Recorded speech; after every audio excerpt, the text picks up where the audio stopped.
மைக்கை கொஞ்சம் கீழே இருக்குங்கய்யா. கொஞ்சம் டவுன் பண்ணுங்க, கொஞ்சம் டவுன் பண்ணுங்க, டவுன் பண்ணுங்க, டவுன் பண்ணுங்க கொஞ்சம். அண்ணன் ஸ்ரீநாத் அண்ணன் சொன்ன மாதிரி தெர்மோமீட்டர் மாதிரி. ரெடி?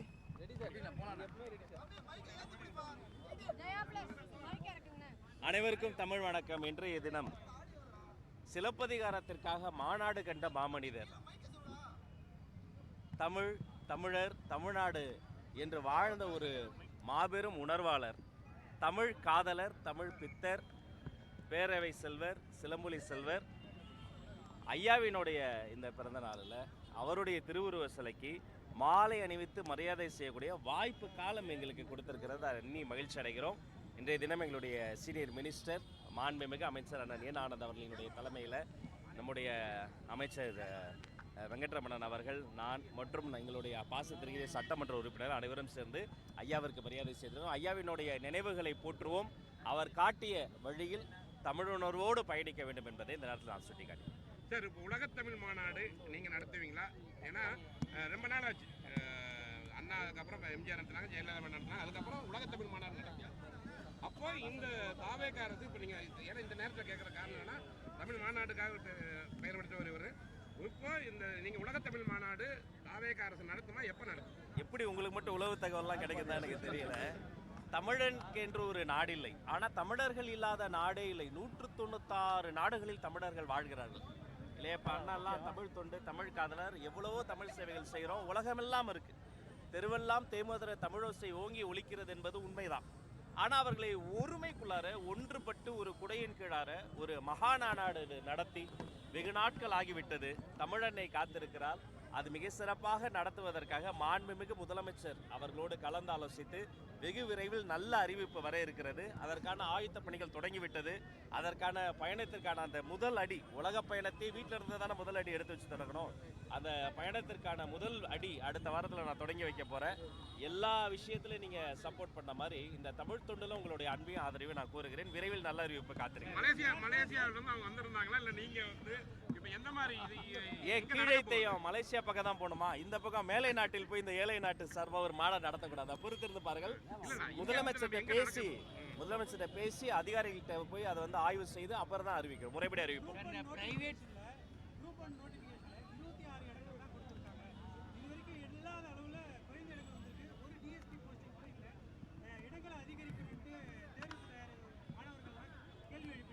ஆமாம், அது சம்பந்தமான விண்ணப்பங்கள் பெறப்பெற்றேன். எந்தெந்த இடங்களில் தகுதி மற்றும் திறமை சார்ந்து நிரப்பப்படணுமோ அது வேகமாக நிரப்புவதான் நம்முடைய இலக்கு. மற்றபடி இது வந்து ஒவ்வொரு ஃபேஸாக, ஒவ்வொரு கட்டமாக பரவாயில்லைங்களா பிடிச்சிங்க, ஒவ்வொரு கட்டமாக அதை நாங்கள் வந்து பண்ணிக்கிட்டு வரோம். எல்லா இடங்களும் நிரப்பப்படும். இந்த ஒரு இடம் ஒரு குரூப் 1 மட்டும் கிடையாது. அனைத்து வகையான அது ஆசிரியர் இடங்கள், தலைமை ஆசிரியர் இடங்கள், அதிகாரிகள் இடங்கள் எல்லாமே முறைப்படி என்ன செய்யணுமோ அதை செஞ்சிடும். பிரைவேட் ஸ்கூல்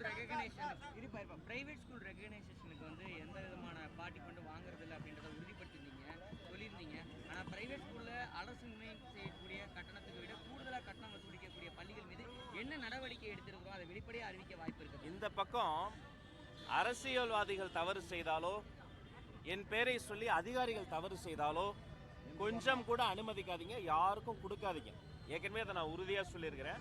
அதே சமயம் நான் பதிலுக்கு உங்ககிட்ட சில விஷயங்கள் சொன்னேன். என்னது? இந்த கட்டணத்தை குறைப்பது, அதை வெளிப்படைத்தன்மையை கொண்டு வருவது. இப்போ நான் சொன்னதை செஞ்சுட்டேன், அவங்க சொன்னதை செய்வாங்க. அந்த மேடையிலே நான் கேட்டேன், செய்வோம் தான் சொல்லியிருக்கிறாங்க.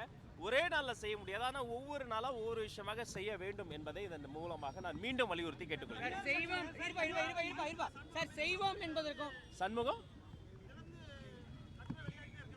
ஐயா, முரசொலி பத்திரிகையில் மூத்த கம்யூனிஸ்ட் தோழர் பே. சண்முகம் ஐயா குறித்து பேசி எழுதப்பட்டிருப்பது ஏற்றுக்கொள்ளவே முடியாது. அநாகரிகத்தினுடைய உச்சம். யார் பே. சண்முகம் ஐயா? தனது வாழ்வையும் தன்னுடைய வசதிகளையும் ஏழை எளிய மக்களுக்காக அர்ப்பணித்த ஒரு மாமனிதர். காவிரி கரையோரம் பிறந்து அந்த சிவப்பு துண்டை தோளில் ஏந்தி அவர் களமாடியதும் அவர் போராடியதும் ஒரு புத்தகத்தில் அடக்க முடியாது. ஒரு ஆயுள் அவர் பண்ணதெல்லாம் ஒரு ஆயுள் ஒரு மனிதன் பண்ண முடியாது. அப்படிப்பட்ட மாமனிதரை பத்தி விமர்சனம் யார் வேணா செய்யலாம், அரசியல் முரண்பாடு இருக்கலாம். ஆனா என்னென்ன எழுதி வச்சிருக்கிறாங்க? தானி குடித்து வளர்ந்தவர், இது வந்து அவங்கள மாதிரி வந்து டாஸ்மாக் டானிக் குடித்து வளர்த்தவர். அவர் எவ்வளவு மோசமா விமர்சிப்பீங்க? அப்ப அரசியல் என்பது நாகரிகத்தினுடைய எல்லையில் நிற்க வேண்டும். முத்தமிழறிஞர் கலைஞர் உயிரோடு இருந்திருந்தால் இதை வந்து கடுமையா கண்டிச்சிருப்பாரு. எவ்வளவு மோசம். அப்ப நாகரிக அரசியலை நோக்கி திரும்பணும். சி.வி. சண்முகமும் பே. சண்முகமும் ஒன்று என முரசொலி எழுதுகிறது என்று சொன்னால் எத்தனை பெரிய வன்மம்.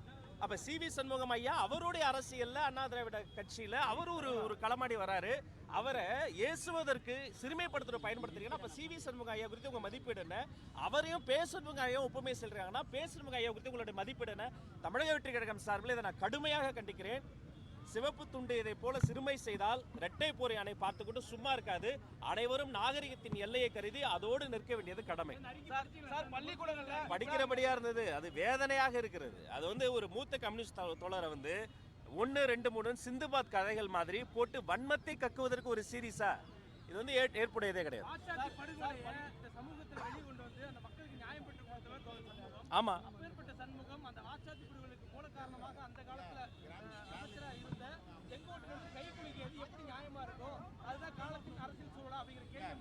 இல்ல அதுக்காக களமாடி நீதிமன்றத்தில் நின்று தீர்ப்பை வாங்கி நிலைநாட்டிட்டார். எல்லாத்துக்கும் சட்ட ரீதியான தீர்வு தான், அதுல அவர் பின்வாங்கவே இல்லை. அப்ப தாமிரபரணி படுகொலைக்கு யார் காரணம்? அப்பாவை ஐயா என்ன சொன்னாரு? கலைஞர் கருணாநிதி தான் தாமிரபரணியில படுகொலைக்கு காரணம். அத்தனை பேர் அடிச்சே கொண்டாங்களே. அப்ப அப்பாவையா சபாநாயகரா உட்காந்துக்கிட்ட சபாநாயகன்ற பேர்ல ஒரு பேச்சாளரா பேசலையா? இதெல்லாம் காரணங்கள் கண்டுபிடித்து பே. சண்முகம் ஐயாவை யாரு கல் வீசினாலும் சிறுமைப்படுத்த முடியாது. தன் மீது வீசப்பட்ட கற்களை வைத்து சிவப்பு கோட்டை கட்டி சிவப்பு கொடியோட அவர் களமாடுவார்.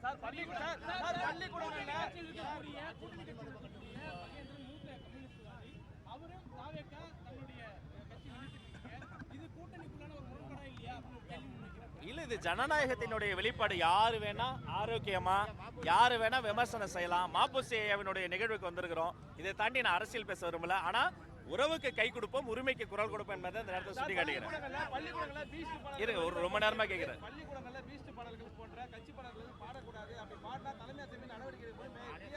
உடனடியாக விசாரித்த ஒரு காணொலி பரவிச்சு 2022 அது எடுக்கப்பட்ட வீடியோன்னு கண்டுபிடிச்சாங்க. அந்த அம்மா நடவடிக்கை எடுக்கிறதா இருந்தாங்க. அன்றைய முதல்வராக இருந்தா அவங்க மீது நடவடிக்கை எடுக்க சொல்லுங்க. நன்றி.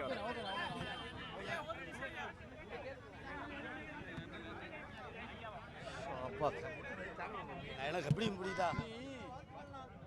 ஃப்ரண்ட்ல உட்காரணும், நீ இங்க உட்காந்து அங்க நின்று கூடாது.